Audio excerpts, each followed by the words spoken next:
J'ai commencé par faire des émissions télé que j'ai livrées à AB, à Zik à l'époque, tu Mmh. vois. Oui, oui, oui. Zik, Qui était une vraie chaîne ouais, qui aussi, était hein? une vraie chaîne, je leur livrais Mmh. des émissions télé et tout, et tout, et tout. Et à la suite de ça, comme nous, moi j'ai un ami qui a grandi avec nous d'ailleurs, qui a travaillé dans la haine, tu vois, qui était directeur de casting dans la haine et qui était un ami à nous aussi de cet entourage-là, de l'os, tout ça et tout et tout. Lui, après la haine, un an après, il est parti s'installer aux États-Unis. Et en fait, D'accord. c'est grâce à lui qu'on est resté.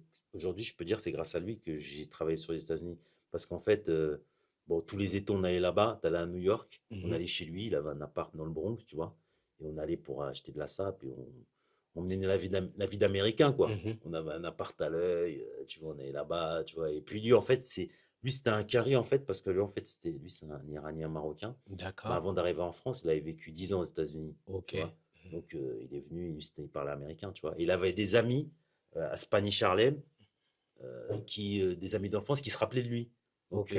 quand on était là-bas, on était intégrés, on était des carrés, ouais, on est les potes de l'autre, tu vois, Mmh. avec le Micain. Donc, en fait, grâce à cette relation-là, j'ai pu tisser le lien avec New York, faire mes allers-retours. D'accord. Et comment je me suis mis au business par rapport aux États-Unis, c'est que Zik, en fait, ils avaient une problématique, c'est qu'ils ne voulaient pas payer beaucoup, en fait, les clips français, les SACEM, tout ça et tout, ils voulaient pas produire. Donc, ils m'ont dit, tu sais quoi, est-ce que tu connais pas, tu peux pas nous produire, nous acheter des contenus de rappeurs américains ou tout fait déjà et tout ça aux États-Unis, comme ça passe. J'ai fait, ouais, ok. Des clips américains, tout ça et tout aussi, ok. Et en fait, moi, j'avais un contrat avec eux, c'est moi qui leur livrais tous les clips américains qui passaient là-bas parce que je faisais acheter les droits aux rappeurs américains.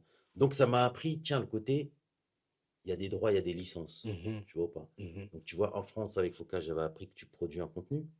Mais après, donc, en fait, tu peux le licencier, tu peux le vendre sur divers marchés, tu Mmh. vois.